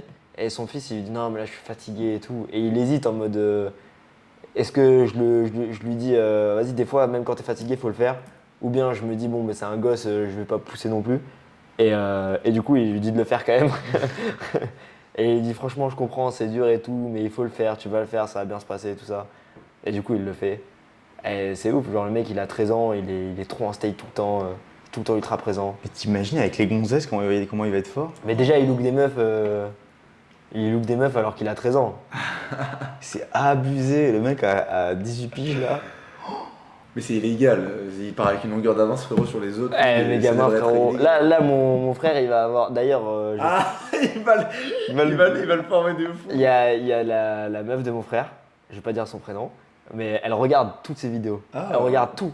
Genre hier j'étais chez mon frère, elle me dit ouais la vidéo que t'as fait et tout là, trop bien ce passage là. Elle regarde des trucs d'1 heure et demie, elle me dit ouais c'est mes Merci. vidéos préférées, elle kiffe. Du coup ouais, lui, je vais avoir un neveu bientôt, ça va être une machine avec les meufs. Il n'y a pas d'autre moyen, ça va forcément être une machine avec les meufs. Ce sera jamais un problème dans sa vie. Bah entouré de vous, c'est sûr. Il sera coaché très tôt. Allez, on va sur le terrain. Oh Ça va les être gars, un giga il y a chad. un micro. La Allez, caméra, allez. t'inquiète. Wow. Ah, ça va être trop bien. Ouais. Andrew. Qui veut un petit texte? Non, pas du tout. Sinon, il y a des sextapes aussi. Ah, ouais. Sextape, ah on peut en parler ça. Alors, on prend un sujet. Bah dépression frère. Dépression. Bah oui. Vas-y. Enfin si ça te va Alan. Ah, pas de problème. Je sais pas comment on va relate, mais vas-y. Bah, quel est ton avis sur la dépression, Alan? Waouh, alors il y a plusieurs trucs. Je pense qu'il y a le fait d'avoir une vraie dépression chronique, le fait d'être vraiment malade, et il y a ceux qui disent qu'ils sont en dépression juste pour faire genre. Ouais. Et là ça va faire mal, tu vois, mais je pense qu'il y a beaucoup de gens qui font genre ah, je suis en dépression, je suis pas bien et tout, juste pour se victimiser et que les gens les écoutent, tu vois. Et je pense juste que. Mais pourquoi il y a des gens qui sont plus en dépression que d'autres? C'est ça la question que je me pose, moi. Pourquoi je me suis jamais posé la question est-ce que je suis en dépression? Est-ce que j'ai plus de chance qu'eux? Ma vie est plus belle qu'eux? Je sais pas. Non, je pense que c'est des. Soit ils ont le mauvais environnement, mais ouais, ils se remettent jamais en question, tu vois. Genre. Après, je sais qu'il y a des. Voilà, c'est pour ça. En fait, c'est Arthur qui m'a expliqué qu'il avait lu un livre sur la dépression, à un chercheur, à l'université, je sais pas où, je veux dire Stanford pour faire genre. Et c'est vraiment vrai. Il a expliqué que quand t'es en dépression. Parce que lui, le chercheur, il a été en dépression. Il a expliqué que la vraie dépression, c'est quand t'arrives pas à te lever de ton lit et tu te roules par terre, tu vois. Et genre t'es vraiment pas bien, tu pleures et tout, t'as mal, tu te sens vraiment bien, vraiment mal, tu te sens vraiment mal, t'es vraiment en PLS et tu peux plus parler aux gens, t'es vraiment mal. C'est ça, c'est la vraie dépression chronique. Bah, elle rite de passage. Non mais aucun sourire, genre vraiment t'as la haine et tout, il a réussi d'en sortir. Mais il explique que les gens qui disent ouais je suis en dépression et qui sont pas que ça, c'est juste des branleurs. C'est juste des gens qui se plaignent Ouais. et que c'est pas vrai. Mais il doit y avoir un niveau quand même, il doit y avoir des degrés. Bah là, le Tu degré, penses- c'était degré vraie dépression. T'as envie de mourir, Ouais. quoi. Ouais, Tu t'as penses envie de que t'as mourir. déjà T'as envie de été mourir. Tu penses que t'as déjà été en dépression? Moi, j'ai déjà parlé à des Non. meufs qui avaient été diagnostiquées dépressives. Et quand elles m'ont dit exactement la même chose. Genre, t'as pas envie de sortir de chez toi, t'as pas envie de sortir de ton lit, c'est horrible, t'as pas faim, t'as juste envie de. Elle m'a dit vraiment, je le souhaiterais même pas à mon pire ennemi, tellement c'est horrible. Et moi, non, perso, non. Mais on dirait que c'est un rhume que t'attrapes. En comparatif de ça, je peux pas dire que j'étais en dépression. Après, on peut pas dire, moi j'ai jamais été, j'ai pas fréquenté des gens qui étaient dépressifs. Ça se trouve, c'est génétique, tu vois. Genre, Yumi Denzel, apparemment, il était dépressif à un moment. Ouais, apparemment c'était Moi, je sais général. pas ce que ça veut dire, mais il y a une période dans ma vie où j'attirais beaucoup de meufs dépressives. Ouais, c'est bizarre. Peut-être, petit fun fact, je sais pas pourquoi. Puis genre, 3-4 meufs à la suite, elles étaient toutes diagnostiquées dépressives. Mais tu vois, pour moi, tu vois, Yumi Denzel, c'est un branleur, toujours positif et tout. Ouais. Et il a quand même été dépressif. Donc ça veut dire qu'il y a quand Mais même. il avait un truc- expliqué, lui, il y avait des trucs avec un niveau de stress énorme. Oui, oui. Mais attends, il a été dépressif à cause d'un niveau de stress ou genre la dépression le fait faire un niveau de stress? Non, à cause du niveau de stress. D'accord. Genre, il a trop poussé la machine, quoi. Mais Ok. c'est plus un burn-out, en fait, qu'une dépression qu'il a vécu. Où vraiment, il avait des hallucinations et tout. C'est abusé. Ah ouais. Ouais, mais là, je peux comprendre, là. Là, genre, il a vraiment poussé la machine très très loin et il y a une raison. Mais juste se lever comme ça et dire, je suis dépressif, ou bien ta meuf t'a trop... Ouais. C'est chiant, mais faut pas abuser non plus, genre... En fait, je pense que il y a trop de gens dépressifs parce qu'on a le choix d'être dépressif. Et limite que c'est encouragé, c'est récompensé d'être dépressif. Genre t'es dépressif, on va te plaindre, on va te donner de l'attention, on va te donner de l'importance. On va dire, on peut même te mettre un arrêt maladie parce que t'es en dépression. Et du coup, vu que c'est facile de l'être, il y en a plein qui le sont. Mais je suis sûr qu'au Moyen-Âge, personne n'était dépressif. Tout le monde s'en fout de ta dépression, gros. Va dans les champs, va travailler, tu vois. Et pour moi, la dépression, c'est juste tu te mets dans un environnement de merde avec à faire des activités que t'aimes pas, avec des gens que t'aimes pas. T'es sûr d'être dans un mauvais mood. Et j'appellerais pas ça la dépression, c'est juste tu fais des choses que t'aimes pas. Tu manges un légume que t'aimes pas, tu fais la grimace, t'es pas bien, t'es pas content. Bah c'est juste la même chose. Genre tu fais des choses que t'aimes pas, c'est forcément genre tu vas pas vivre une belle vie. Mais du coup, il faut prendre sa responsabilité. Et peut-être que tu es obligé de faire des choses que tu n'aimes pas, mais il faut que tu ailles dans une direction qui te plaît. Et en fait, c'est inconcevable de rester dans un mauvais mood si tu vas à la salle de sport, si tu te socialises avec des gens, si tu t'avances sur des projets que tu t'es dit que tu allais faire, tu fais preuve de créativité dans ta vie. Mais les gens sont trop passifs. Et quand tu scrolles toute la journée, c'est tout à fait normal. Et même moi, ça veut dire que je vis la dépression très souvent. Alors, chaque fois, des fois, ça m'arrive des moments où je suis dans mon canapé comme ça, je scroll, et je m'ennuie, et je me dis, j'ai envie de rien faire, tu vois. Et je sais que dans ces moments-là, il faut que je me mette un coup de pied au cul, que j'aille à la salle, que j'aille faire du game, j'aille capter un pote, juste discuter avec un pote, et je me sens mieux. Mais les gens manquent d'intelligence émotionnelle. Et en fait, on nous apprend à agir sous le coup de l'émotion plutôt que... On nous apprend à laisser nos émotions dicter nos actions plutôt que l'inverse. Parce que c'est tes actions qui doivent dicter tes émotions. Je vais à la salle, donc je me sens bien. Je travaille, donc je me sens bien. C'est pas je me sens bien, donc je vais à la salle. C'est le contraire qu'il faut faire. De ouf. Ouais, c'est clair. Du coup, c'est pour ça que j'attribue très peu de pouvoir à ça. Et enfin, je serais beaucoup plus dépressif à savoir que mes projets avancent pas plutôt que... Enfin, je m'en fous du mood dans lequel je suis. Que je me sente bien ou pas, c'est ultra cliché, mais que je me sente bien ou pas, mon business il doit tourner. J'ai des responsabilités, je vais le faire tourner. Tout comme quand je sortais pour rencontrer des meufs, que je me sente bien ou pas. Ouais. Dans 10 ans, la personne que je vais être, elle va... Il y a deux options possibles. Soit je vais être un mec timide qui aura jamais de succès avec les filles, ou soit je vais être un mec confiant qui sera avec la femme de sa vie et qui kiffera sa vie. Du coup, laquelle des deux j'ai envie de choisir, bon, peu importe comment je me sens, je dois aller dans cette direction. Ouais. Mais en vrai, je trouve ça chaud. Genre, comment tu trouves la volonté des fois, par exemple, quand tu vas aller game mais que t'es pas du tout dans le bon état émotionnel, genre. C'est juste, tu dis, vas-y, tu sais que tu vas le faire, ta gueule, et enfin, tais-toi et fais-le quand même. Ou si, genre, toi, t'as un truc, je sais pas, t'essaies de tri-frame à fond, histoire d'être dans le bon état émotionnel, et t'y vas. Ou juste, tu calcules pas et t'y vas. Bah, faut savoir quels sont tous les leviers qui font que j'aurai moins de difficulté à y aller. Donc, par exemple, y aller avec quelqu'un. Ouais. Il faut que je sache pourquoi est-ce que je le fais. J'ai un objectif précis dans ma session aussi. Que je me dise, j'y vais pas juste comme ça pour parler à des filles, j'y vais pour travailler cette compétence-là. Du coup, ça me fait beaucoup moins chier d'y aller. Et faut que je comprenne aussi que l'endurance, elle vient avec l'expérience. Et je suis extrêmement conscient que si je sors pas pendant 3 semaines, ça va être très dur de sortir les premiers jours, mais qu'au bout de 3-4 jours, ça ira mieux. Ok. Donc si je fais une première session nulle, deuxième session nulle, troisième session nulle, par expérience, je sais que la quatrième, ça va aller, tu vois. Ok. Donc en fait, genre, je regarde plus en termes de quel est le focus que je dois y mettre avant de prendre du plaisir et accepter avant même de commencer. Que ça doit me prendre 3 jours de focus. Alors, en fait, on a du mal à faire ça tant qu'on l'accepte pas et qu'on se dit oh je dois faire 3 jours. Ouais. Tu sais, c'est comme quand tu dois aller à la salle mais t'aimes pas un exercice et tu l'acceptes pas. Tu te dis oh je dois faire du développé couché, j'ai pas envie. Ouais, tout le monde aime le développé couché, mais genre ah je dois faire du squat, j'ai pas envie de faire du squat. Et tu l'acceptes pas et du coup tu vas à la salle à reculons et c'est une Ouais. expérience de merde. Ouais, de fou. Mais dès lors que tu l'acceptes et que tu dis bon bah de toute façon je suis obligé de faire du squat, c'est une partie du process et tant que j'aurai pas de résultat, je vais pas kiffer le process donc je vais faire du squat jusqu'à ce que j'ai du résultat, ça alimente le cercle vertueux et du coup c'est bon. Putain, mec, quand t'as parlé de squat, j'ai été anxieux tout de suite. C'est ultra anxiogène le squat. Ah putain. Le squat, le leg press. Ça je le fais pas le leg press, je déteste ça. Ah, pour moi, le squat, leg press, c'est. t'aimes pas? Je déteste le leg press. Je trouve ça moins anxiogène. Ouais, parce que t'es à la machine, tu peux arrêter quand En tu fait veux. j'aime pas comment je me sens, la position dans laquelle je suis, je me sens faible. Je déteste ça. Mais le squat c'est horrible quand t'as la barre là. Tu dois te mettre sous la barre là, tu sais que c'est le moment de le faire, tac, tu te mets comme ça là, t'es en mode, oh, Tu sais qu'il y a des séries et descends, tout. oh là là. Mais tu sais que Toi, Olivier. t'avais eu un accident, non, avec le squat? C'est pour ça que Ouais. t'as eu ce moment où. Pas, je sais pas un accident ou quoi, mais. Où la barre est tombée, ouais. Ouais. Et c'est depuis ce moment-là où genre, ça te fait plus d'anxiété, genre quand je te mets sous la Ouais, barre. parce que j'avais mis vraiment lourd et la barre était tombée sur moi. Tu vois. Et Olivier, il t'a dit quoi? Non, mais c'était à longtemps ça. Mais Olivier, t'as dit Olivier. Ah, Olivier, moi je fais 3 séries, 3 saisons.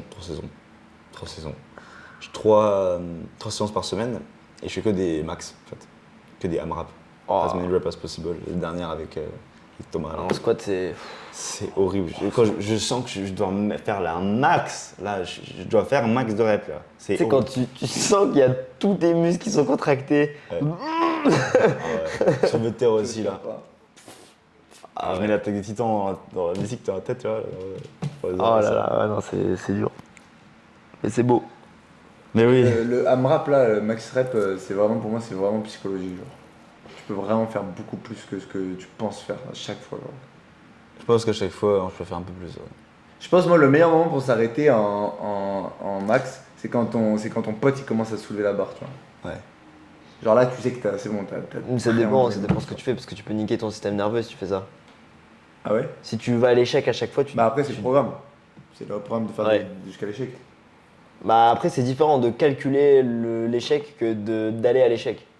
Parce que, en fait, ouais, si tu dis tu fais un RPE de 9 par exemple, et du coup tu dois faire 3 séries pour être un RPE de 9, c'est différent que d'aller à l'échec. Parce que si tu vas à l'échec, t'as plus de jus pour les répétitions d'après. Je pense qu'il faudra qu'on invite Olivier. Ouais. Là, il nous regarde, il fait putain, en fait, comment. C'est fou, c'est tout ça. Bon les gars, moi je suis suis satisfait de ce podcast. Ouais, moi aussi. Le reframe positif. Je suis pas fatigué, je suis satisfait de ce podcast. On a bien parlé. Moi aussi je suis content, ouais. Merci les gars pour l'invitation encore une fois. On a passé un très bon moment et on vous souhaite à très bientôt pour plus de content. Tu veux pas la refaire quand même? Parce qu'on vous souhaite à très bientôt. On va la laisser comme ça. On va la laisser comme ça, mais Naturel. On vous souhaite à très bientôt. On vous souhaite à très bientôt et commentaires, like si vous voulez parce que ça nous aide. Vraiment. il fait 40 degrés aujourd'hui et on tourne ça comme ça au chaud. Et je pense que ça se voit nos visages qui fait 40 degrés. Hein. Avec Ouais. la lumière qu'il y a sur nos fronts là, je pense que ça se voit. Prenez soin de vous et allez game des meufs. Et faites de la muscu, Et faites de la musique. Et faites de l'argent. faites du business. Faites Et la éduquez vos fils. Mangez bien, faites des meal prep. C'est important de. Entourez-vous. Qui c'est qui a le dernier mot? Faites de la danse. Ah oui, putain. Ah oui, et d'ailleurs, si tu veux en prendre. Ah oui, d'ailleurs, si tu veux en savoir plus sur les relations hommes-femmes, on t'a fait une formation qui est totalement gratuite, qui est juste en dessous là. Clique formation gratuite, tu cliques dessus, tu apprends tout sur les gonzesses. Oh non. Gonzesses. Oh là là. Oh le pauvre, c'est pas possible. Si t'en as envie, hein. Fais-le. Juste fais-le. Hein? Non, franchement, j'ai la flemme. C'est Ok. pas grave, on le fait trop de fois. Faut pas trop faire de CTA après ça. Ok, va saouler bah les tu mets gens. pas le CTA à la fin. Ça va saouler les gens après. Mais clique quand même. Non. Pardon. Vas-y, on finit. Merci à tous d'avoir regardé.